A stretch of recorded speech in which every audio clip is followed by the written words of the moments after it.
Hi, I'm Tamara with Wyoming Dutch Oven Cooking. Welcome to our channel. We're doing something really fun today, and it is Memorial Day weekend.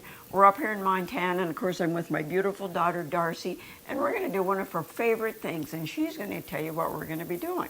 We're going to make Hot Pockets today, and they are going to be herb crusted Hot Pockets filled with hamburger and cabbage mixture. Very yummy. Let's get started. All right, we're going to start making the crust. The herb crust, we have got 3½ cups of flour and a dash of salt. And that goes in here. And then we have 1 cup of butter. And we'll put that in here. And that's well chilled, right? Yes, it's well chilled. Because that always makes it easier for mixing. And then we have half of a cup of coconut oil. It's actually, I don't know why they call it oil, because it's really kind of more like the texture of butter. But anyway, so we're going to put this in here and kind of crumble it as you're putting it in here. Makes it a little bit easier to mix. Actually, in the olden days, our moms used to cook with lard, and that looks like lard. Well, that's true. And then we have a teaspoon of garlic, oregano, and thyme. And we're going to mix that in here. And now we're going to take and we're going to crumble this together so that it's down to the pea size, kind of like what you would do for a pie crust. And me, as her mother, that's going to be my job. And after we get this mixed well together so it's kind of like little pea sizes, then we'll add our chilled water that we have. And what I like to do is just do this with my clean hands. And you can just rub this, but if you don't want to do that, you can use a pasty blender, which works great too. Takes a little bit to get this all mixed together. See, I personally use the pastry blender. I think it's a little, I don't know, easier. You think That's how my granny taught me how to do it anyway. Which was my mother. I don't know what happened to me, but this is my way. Maybe it's like I want to get my hands in it and get into working it. So this does take a little bit, and then I'm going to pour the water into this. And then what I'm going to do is form it into 12 round balls. Then we're going to roll it out and put our filling in. So we're going to go ahead and get this going, and we'll show you this a little bit later. And then we're going to, in a few minutes, we're going to show you how we're going to be making our filling for this. So as soon as she gets this down to pea size, then we have to add 3/4 cups of water, chilled. It needs to be very, very cold. I decided to do it my way because Mom's way is incredibly slow. So as you can see, we have some pea size. All of the butter, the coconut oil is all mixed in there very well. And now we're going to dump this chilled water in here slowly. And then we're going to take this and we're going to mix it together as well as you can. And then you can use your hands to form your little balls and wrap them in. I wrap them in saran wrap and put them in the fridge while you're getting your filling all ready to go.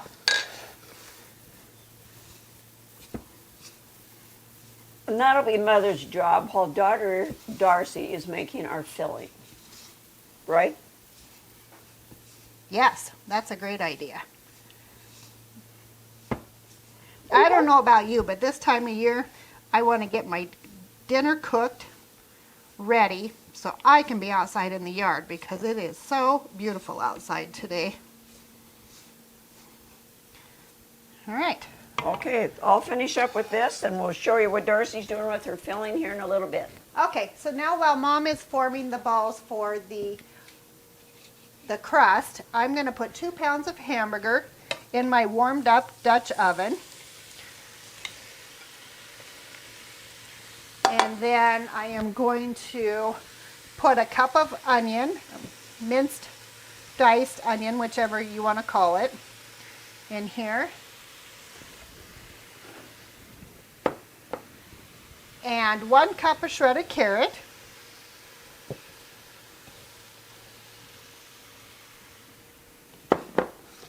And this is probably 6 cups of cabbage, but I'm going to get this browned up really good before I put this in here.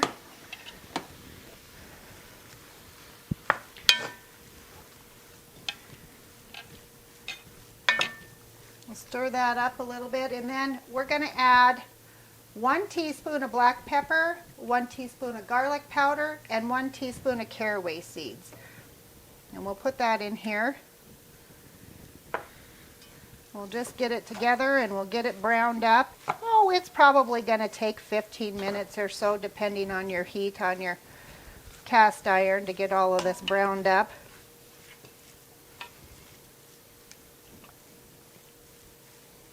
Okay, so we'll see ya just here shortly, and we'll add our cabbage. And we're coming along pretty good. You can see it's browned up. The onions are starting to be kind of translucent.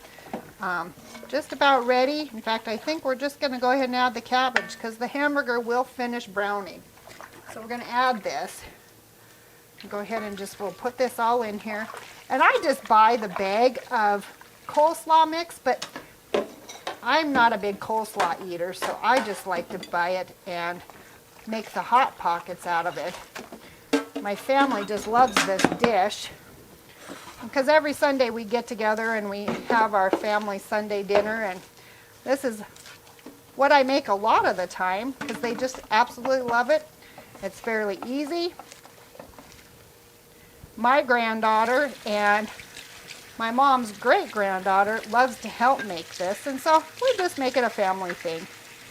Okay, as you can see, our mixture, after about 15-20 minutes, is all brown. The coleslaw mixture has cooked down, at least the cabbage mixture anyway. And so we are all ready to roll out our herbed crust and get it all ready to form them. Okay, our filling is now cooled. It is ready to go ahead and form the Hot Pockets.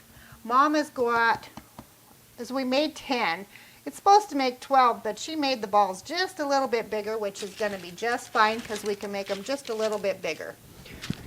And so she's going to go ahead and she floured her wax paper and is rolling that out. Oh, you want to get it to be probably about an 8-inch circle, but you know, it always varies. It doesn't have to be perfect. You just want to just roll it out. And I think this little one was smaller, so it's probably not going to be an 8-inch circle. Well, you know, it's not about perfection. We're not getting out the tape measure to make sure everything's perfect. It's all about how yummy it is at the end, which everybody is really excited to eat these tonight. What do you think, Doris? I think it looks great. I think it does too. You know, I never thought my daughter would enjoy cooking because when she was little, it was not something that she was really excited about. And then, of course, when they turn teenagers, forget it. Okay. Yeah, I wasn't going to cook it all. So as you can see, we're all ready. So I brush off a little bit of the excess flour. And she's not going to put some cabbage mixture in here. And you want to put it right about in the middle if you can. As you can see, I kind of got it around, but you can take your little wooden spoon and form it the way you want. I'm just going to put that much in because this is a smaller circle. And then my family is a cheese hounds, so we're going to put just a little bit of cheese on here to please the cheese lovers. Okay. Now Mom's going to go ahead and form this. Fold that one over like this, and this one over like that, and then you fold your ends over, and you kind of crimp them a little bit if you can, to kind of seal those edges, help hold that wonderful filling in there. And then I am going to flip it over, as you can see. We're going to put this in our Dutch oven. And then Mom, you take your little knife and you put a little crisscross across the top. And that is to let the steam out. It just kind of helps this cook. And then I'm going to brush it with this whipped egg with a little bit of water. And this helps make it a golden brown. They turn out so beautiful, you just don't necessarily want to eat them. But I'm telling you, they are so yummy. And how long are we going to cook these for? We're going to bake these, well, we're going to actually not bake them, but we're going to cook them on the coals for probably about 25 to 30 minutes, at least until the crust is golden brown, because your filling is already cooked. So we just want to brown up that crust so it's going to really be flaky, and then we'll be able to serve them. And what's your temperature we want to get this to? We're going to do it at 350. Perfect. And of course we do put the lid on it and add the briquettes so for 350 our rule is 12 on the bottom and 8 on top. Nope, I goofed. My husband's shaking his head. It is 10 on the bottom. All right. 8 on the bottom, 12 on top. 8 on the bottom, 12 on top. See there? You always got to have a man in the background to help you with the math. All right, we're going to finish this up and make these all up, and we'll show you when they're all done how wonderful and easy they are. And make sure you have this well prepared. If you're taking care of your cast iron properly, it should be well prepared so these are not going to stick to the bottom. Okay, so we're all done, and we've got most of the Hot Pockets fit in the Dutch oven, but I'm going to show you how you can do it if you don't have a Dutch oven or you don't want to take the time to do it outside. So I put some parchment paper down, and then I put the Hot Pockets on top of here. And then there was some leftover filling for those people that maybe don't want the crust.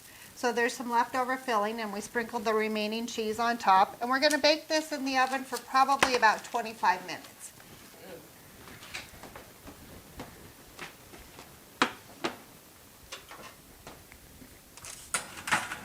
This is to show you people that if you do not have a Dutch oven, whatever we do in cast iron, you can also do in your oven. Okay, so while those are baking, we're going to do a zesty lemon dessert. It's to die for. So yummy on a nice warm day. So the first thing you do is you get 4 good-sized lemons, and you want to zest them, and you also want to get all of those juices out of there because you don't want to waste any. I don't have one of those fancy juicers. I use this antique juicer that I think works just as well. And then I take this and I put my little finger over the hole while I'm pouring the juices in here, just to try to eliminate some of those seeds. Then wipe off the hands because you get just a little bit. And then we need 3/4 cups of flour, and I put this in my mixer. And then we need a 1/2 cup of sugar. Put that in there.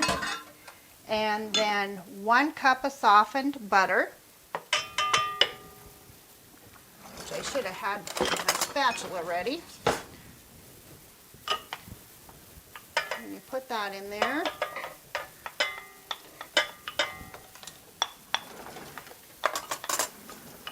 And of course, just like any other thing, you want to cream those ingredients together fairly well.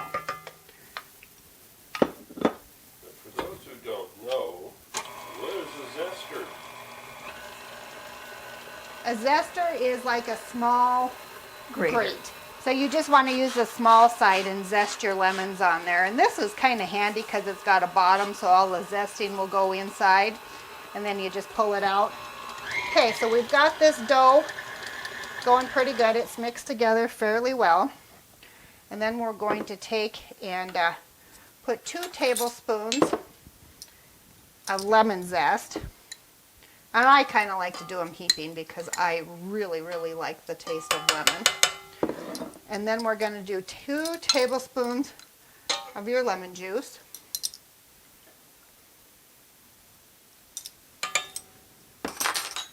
We're going to mix this together really, really well. And you want to do about 2 minutes on medium speed. So it really gets fluffy and mixed up really well in there.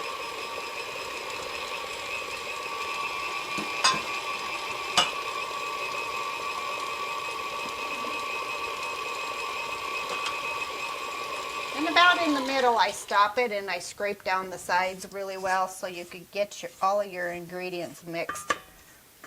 Fluff together as well as you can anyway.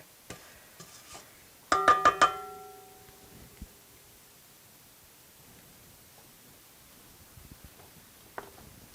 we're going to put that down, and we're going to go for another minute. Do it about medium speed. And if it goes a little longer than a minute or 2 minutes, it's okay.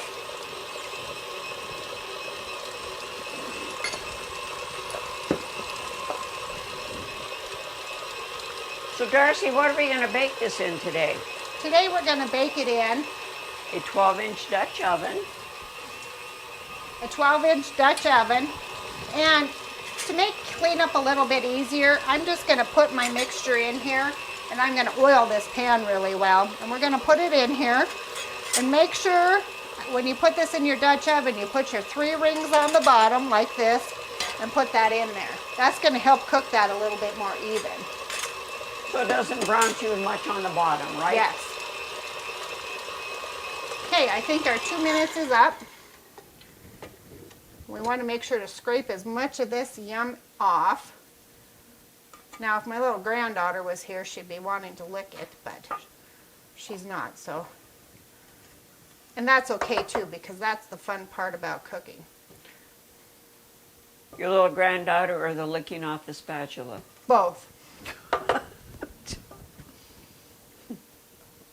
Okay, you want to clean that off as well as you can.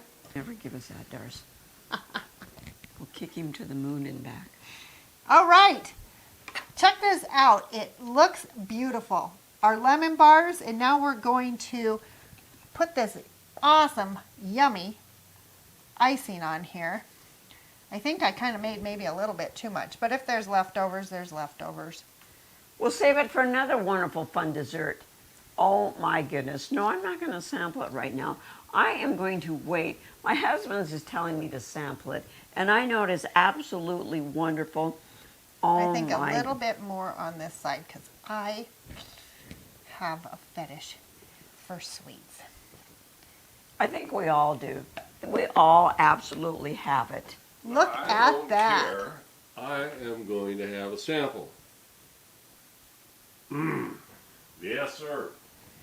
That's delicious. I think Yay! he's got more of a fetish than we do. I think so too. Wow. We're going to get the sweet fluffs. The sweet fluffs. We're fluffy. Love it. Just remember that we have a Wyoming Dutch Oven cooking channel, so you need to subscribe, hit that like button. And I want you to know when you hit that subscribe button, it does not cost you anything. All that does is just tell you that every Tuesday we have another wonderful fun video coming out. And we'd love it if you leave a comment and share with all your family and friends. Thank you for joining us today. This is Memorial Day, and this is my wonderful family that's joining us today. And of course, my daughter, Darcy, that has helped with all of this. And of course, Sweetie Pie the dog thinks she's going to get something. We love this, and I hope you join this with us today. We've done a wonderful dessert. It's our Zesty Lemon Bars and our Hot Pockets. And just remember that we do have a website. It's WyomingDutchOvenCooking.com. If you go to that, you can order all of the things that we love to cook with. Plus, we have a wonderful user's guide and recipes. And just remember our motto is great food shared with family and friends equals great times. And of course, we're all going to do a toast. Cheers. Cheers. Until we meet again, thank you.